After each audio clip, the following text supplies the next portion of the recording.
Did you guys check out the most recent Gachakuda episode? There's some internet drama happening. Of course there's always internet drama happening. And it all stems from this tweet. What a character design. And if you guys don't know about this show or this character, first of all, let's acknowledge something. Pretty girl, big titties. She is sexy. The character design is peak, right? If you're not aware of what this episode or what this character is, yeah, I think so, right? But why is there drama happening off of this? What is the context behind it? It starts with this guy. Unfortunately, the tweets are privated. And if you go look at here, it's guy right over here. These posts are protected. But don't worry, my army of monkeys are ready. And they're ready with this, right? So this is the embedded, tweet, and this is the statements. It's quote retweeting, obviously, the one that Chibi stated and said, I genuinely think the world will be a better place without him in it. Nobody with an ounce of decency would post a screenshot of an animated child immediately after getting raped and sneakily sexualize her this way. He does this shit on a regular basis and will play victim. And you know what? Scarred Hero 15 is absolutely right. This is not the first time Chibi's done stuff like this. The last time that I remember is the Dan situation with Momo almost getting raped by the aliens. Remember that? And what happened from that?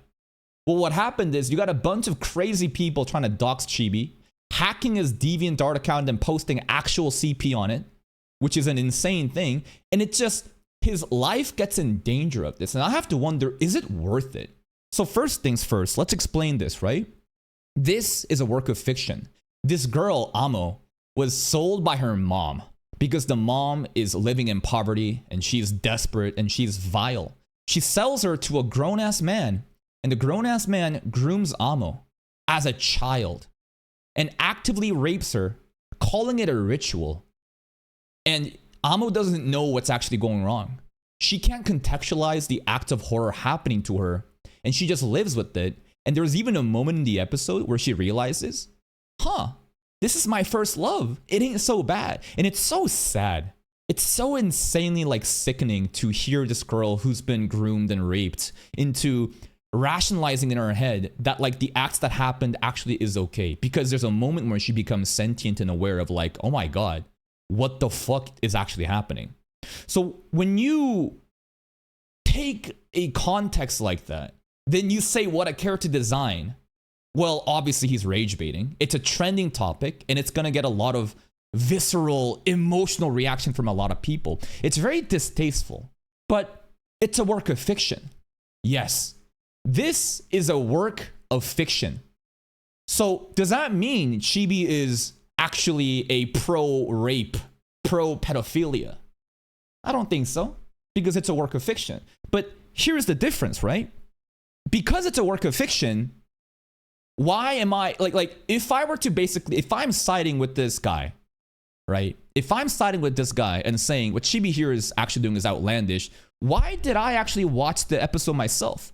Am I not a hypocrite for watching this episode and actually spoke good things of it? Because here's the difference of what it means to enjoy a work of fiction. You'll hear my commentary throughout the entire reaction and describe this right here. The childish art, which contains such innocence and purity. Yet this is the scene where she's getting raped. And I thought to myself, this is so insane. This is fucking crazy. The abhorrent act happening, yet it's depicted by child art. The direction of the anime is immaculate. I can acknowledge that what's happening is terrible, but I can also acknowledge that this work of fiction and that the way that this studio and the director and the team working on this episode executed it in a masterful way. Again, the chilling art of a child depicting the horrific acts happening. And that's where the fiction ends, right? That's why I can watch this and appreciate the episode for what it is. But what is this though? This is glorifying that shit. Don't you think so? Don't you think this is such a weird fucking thing to do? You could have done fan service stuff for like Rio or any other character. I'm sure he's done that. But why this one? Because this is a very, very sensitive topic. And to just parade around this saying, what a character design, I'm not surprised that like people hate this guy. Do you know what I'm saying?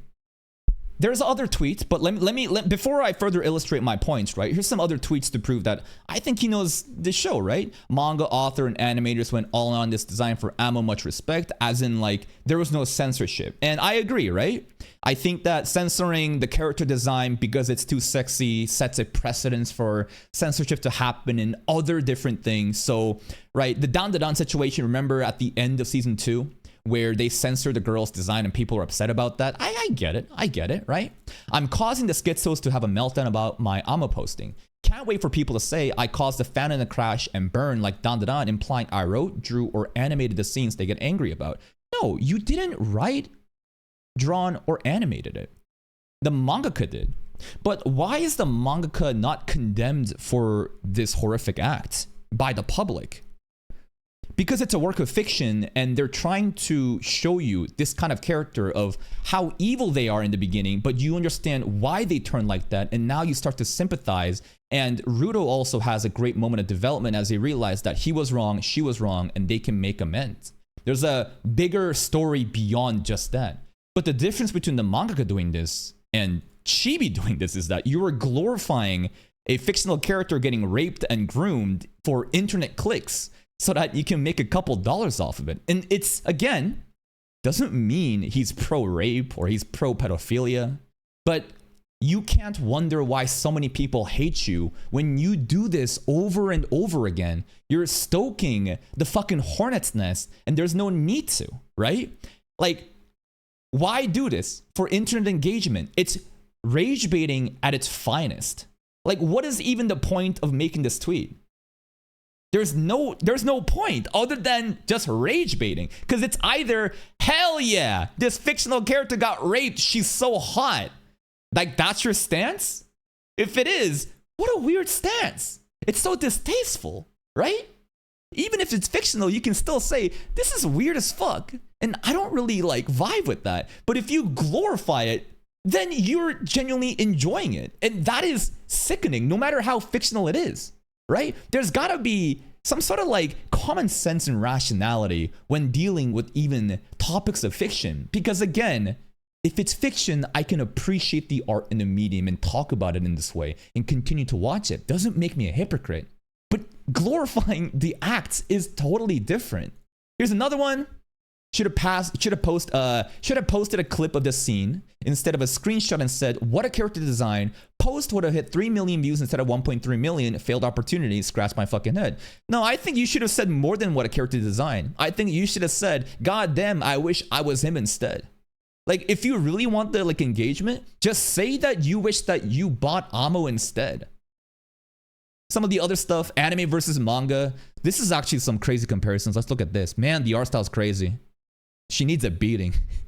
And Rudo fucked her up. I think Rudo said she needs a pummeling. Yeah, they definitely did not censor any of this, which is actually huge for, well, you could say that they censor like, you know, the cleavage here, right? Because if you look at the titties, right, it's more exposed here in this area compared to here, but not a significant character design change. And why do people argue about that? Because again, it's the topic of censorship.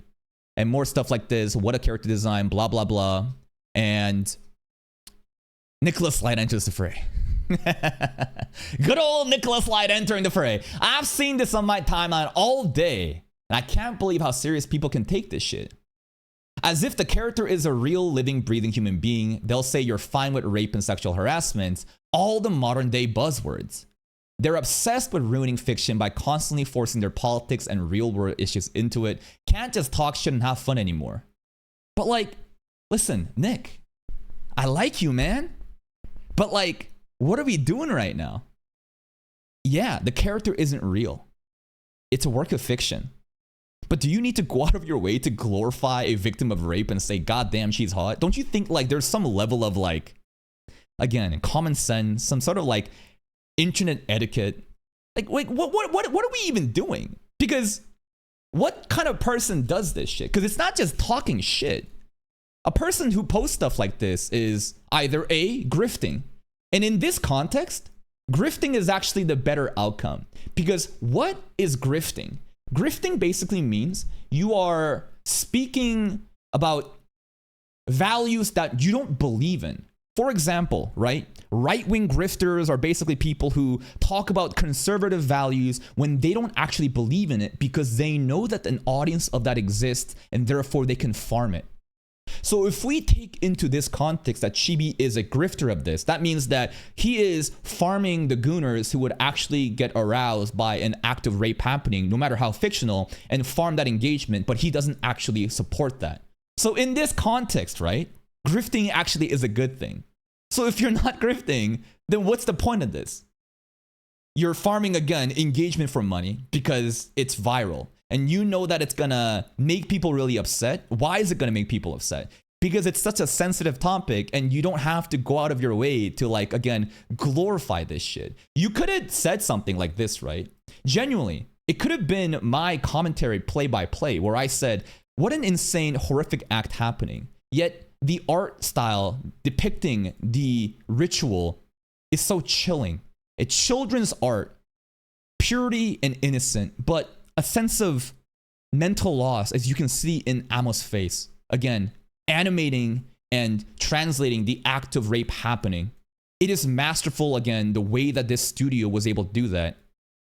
And that's what it means to, again, separate fiction from reality, to be able to appreciate and enjoy an episode like this with such sensitive topics, but still not glorify it. Like, am I crazy? Why? What is, like, what's being ruined right now? They're obsessed with ruining fiction. But, like, is it not just common sense? Isn't Nick the guy that was literally talking about how Takopi was such a visceral experience for him because he too was bullied in real life, and that, like, he got to the point where he was suicidal, and that's why he hates Marina so much? You know what I mean? When you watch something like this, what if someone was actually raped like that?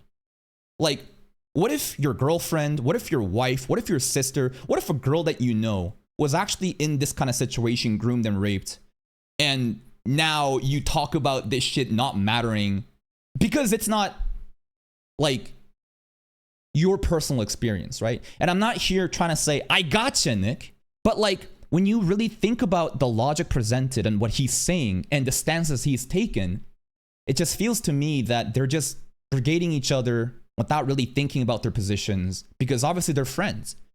This is not consistent to what you talked about in your previous videos too, right? Again, Takopi is a work of fiction. Marina bullying, you know, the main character was so visceral that, like, people who can relate to those things, no matter if it's a work of fiction, it elicits an emotion. Trigger warning, you might say. And he talked about how he almost was drove to the brink of suicide, right? That he was so depressed about this shit. And that's why I fucking hate this shit so much. And that's why anyone that, like, would dare criticize me about hating Marina and that she deserved to die, you don't fucking know anything. How this happened to you? But can't you really, like, translate that into something like this and be able to empathize with other people that may have been in this situation and understand why they would be mad? You know what I mean? Like, again, I'm not trying to crucify this guy, but I'm just saying, just, like, think about your own words and relate that to other people that may have also gone through the same shit. And then you can realize, why are people getting so mad? Why are people, because it's not just, like, people trying to make this politics. Like, what do you mean politics? I think it's as simple as people finding it disgusting that you would glorify this poor character, a fictional character getting raped for internet clicks, and then to parade around saying, I should have done more, I should have done better. It's such a bad look. And I don't hate CHIBI. I don't think he's a pedophile. He's definitely a weirdo. He definitely goons a bit too hard. But I just feel like this is very, like, counterproductive towards his career. Because the more he does this, the more he's going to enrage the schizos, the true crazy people that, like, hacked his DeviantArt account and posted CP, the people who dox his family, right? Like, he had a family member's grave that was doxed, right? Sending death threats. Like, you're going to have more of these instances happening, and it's not helpful to your cause. Like, is the couple engagement, the impressions, genuinely worth it? I don't think it is. I think that he's a very entertaining guy and he has a lot of things to say. And he doesn't need to rely on cheap rage baits like this. That's gonna be like worse for him in the long run to make content. A true content creator doesn't need to rely on a rage bait. With their charisma and appeal, they can be able to just say about anything else and still get the same thing. So I just feel like this is very short-sighted, that like you're just impression farming and this is gonna cause more crazy schizo peoples to hate on you. And again, like it's not surprising to me why so many people hate Chibi. It's because of stuff like this. And this is not like a one-time thing. This is a multiple occurrence, like a pattern of behavior. And honestly, for his sake, I think it's better to just chill the fuck out. There's a lot of different ways to like engagement bait, but to glorify a fictional work of rape and grooming, it's just so distasteful that I really wonder, like, do you get off on this shit? Is this really worth your livelihood, like being threatened by random schizos online? It's just a bad look overall.